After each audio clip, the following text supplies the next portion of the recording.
አስቀድሞ ነበር መጥኖ መደቆስ አሁን ምን ያደርጋል ምጣድ ጥዶ ማድቀስ ይባላልና አብርሽ አስቀድመህ ነበር መጠንቀቅ ያለብህ። ካፍ ከወጣ አፋፍ።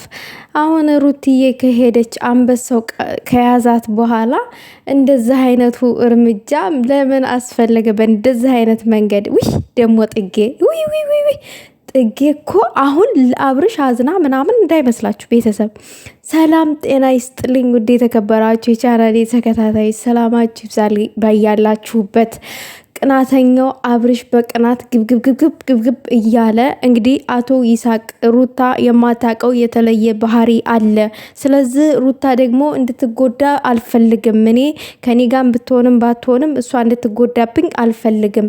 ስለዚህ ያንን ባህሪውን በትክክል ለሩታ ማሳወቅ አለብን በማለት ዛሬ ከጥጌ ጋር በመሆን ሩም ምናምን ውስጥ ይቀጥሩታል። ማንን? ይሳቅን። አይ ይሳቅ እኔ እኮ ባለፈው ለታ ተናግሬያለሁ። ይሳቅ ሁለት ሆኖ መወለድ ነበረበት። ለምን አንድ ሆነ ብያለሁኝ።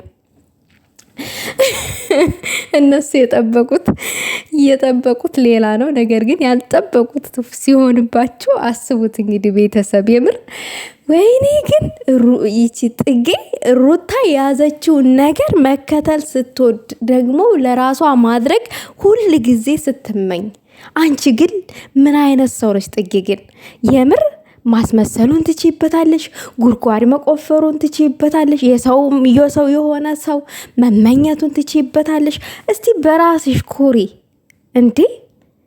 በጣም ትገርሚያለሽ። ሁል ጊዜ ሰው ላይ እንደዚህ ተለጣጥፈሽ እስከ መቼ ድረስ? አሁን እኮ አንቺ ለአብርሽ አዝነሽ አይደለም። ያም ሆነ ያ ቤተሰብ ምን ተፈጠረ መሰላችሁ? አብርሽና ጥጉ በመነጋገር እንግዲህ ይሳቅን ሩም ውስጥ እንቀጥረዋለን። የምንቀጥረው ደግሞ ሩቲ ታማለሽ ብለን ነው። እዚህ ሩም ውስጥ ሲመጣ ያው አንቺ ታማግጨዋለሽ በሚል ማለት ነው ለሷ ጥጌ ደግሞ ያንን ተስማምታበታለች ምናምን ነገር። እሱ የተለየ ባህሪ ነው አለው ያሉት አይደለም። ስለዚህ ልጁ መጣ። ከዛ በስተመጨረሻ በጣም ነው የደነገጠው ከሚባለው በላይ። እንዴት ሐኪም ቤት አትወስጃትም? እንዴት ቤት ታመጫታለሽ? ሰው ሲታመም ወደ ሐኪም ቤት እንጂ እንዴት ወደ ቤት ታስመጫለሽ? ምናምን ብሎ በጣም ተናደደ። ይሄ ራሱ አንድ ለሩታ ትልቅ ቦታ እንዳለው ነው የሚያሳየው። ከዛ ቀጠለ። ኖ እሷ አልታመመችም፣ እኔ ዝም ብዬ ነው የቀጠርኩ፣ እሷ አልታመመችም። እንዴት በውሸት ታዲያ እሷ ላይ ታሟርችባታለች?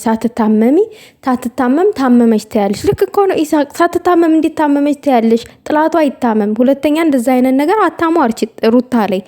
እናም ከዛ በቃ ይሳቅ መናደዱን ቀጠለ። ተረጋጋ ላውራህ አለችው። እንድታወሪኝ አልፈልግም፣ አትንኪኝ አላት። ወይኔ ልጁ እስማ የሌለ ነው የተጸየፋት። አትንኪኝ በቃ በፈጣሪው ማለ፣ በፈጣሪውን ስም ጠራ። አትንኪኝ እያለ ደጋግሞ የፈጣሪውን ስም ጠራ እና እኔ በጣም ነው የተደመምኩበት። ማለት እነሱ ያሉት የተለየ ባህሪ ነው አለ ያሉት አይደለ?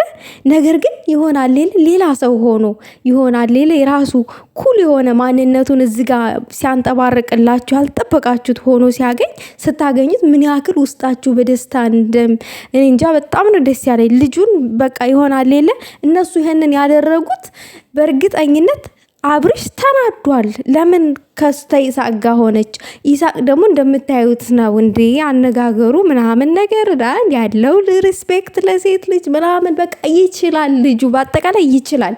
አብርሽን የሌለ አናዶታል እንዴ። አብርሽ እኮ በፊት ላይ ጥጌ ከሩታ ጋር እንደዘ ስትታይ ምናምን የዝን ያክል አልተናደደም። አሁን በጣም የሌለ ነው የተናደደው እሱ። ሲጀመር ለጥጌ እድል አልሰጣት እንጂ ይሳቅ እድል ሰጥቷት ብታወራ ኖሮ አብረው ቢያወሩ ኖሮ ያንን እንግዲህ ይሄንን ቪዲዮ አሳይተው ይኸው እሱ እንደዚህ አይነት ሰው ነው። ስለዚህ ህይወትሽ እንደዚህ እያበላሸ ነው፣ አንቺ ደግሞ የዋህነሽ ምናምን ለምን እንደዚህ ታደርጊያለሽ በማለት ከሩታ ለመለየት እሱ ደግሞ ያው ህልሙ እንዲሳካለት ወደ ቤቱ ለመመለስ በእንደዛ አይነት መንገድ ነበር አብርሽ የፈለገው። ልጁ ግን አንደኛ ስማርት ነው፣ ሁለተኛ ነገር ደግሞ ማንነቱን ነው እዛ ጋ ያሳየ የራሱን ማለት ነው። እናንተ ግን አልተሳካላችሁም። ወይዘሮ ጥጌ አሁን አንቺ ለአብርሽ አዝነሽ ነው? አዝነሽ እኮ አይደለም። ይሳቅን ስለፈለግሽው ነው። በአጭር አማርኛ የሩታ የሆነ ነገር ያምርሻል። አንቺ እኮ አብርሽን የምትመኝ እኮ ሰው ነሽ እንዴ?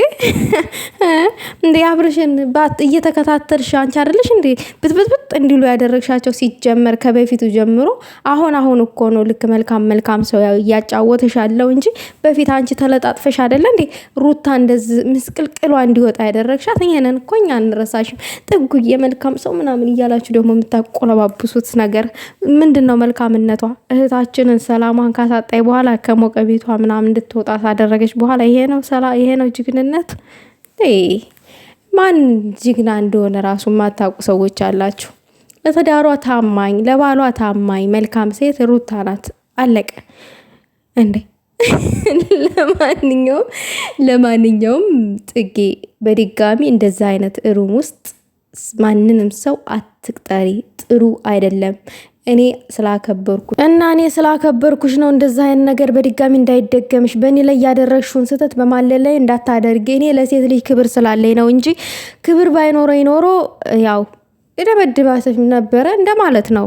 ልክ እኮ ነው። ልጁን እንዴት ሩም ውስጥ ብቻውን ልትቀጥረው ትችላለህ? ወንድ ልጅ እኮ ነው። ሴት ልጅ ወንድ ይቅጠር እንጂ እንዴት ሴት ልጅ እንደዚህ ሩም ውስጥ ትቀጥራለች? ልክ ነው። ልጁ ግን በጣም አከበርኩት ከሚባለው በላይ ማለት። እውነትም ለሴት ልጅ ክብር አለ። አንተ በጣም ትገርማላችሁ ሁለታችሁ። አረ ሩትዬ እውነት አስደመምሽን። የምሬን ነው። አስደምመሽናል። በቃ አኩርተሽናል። ይመችሽ ወደፊት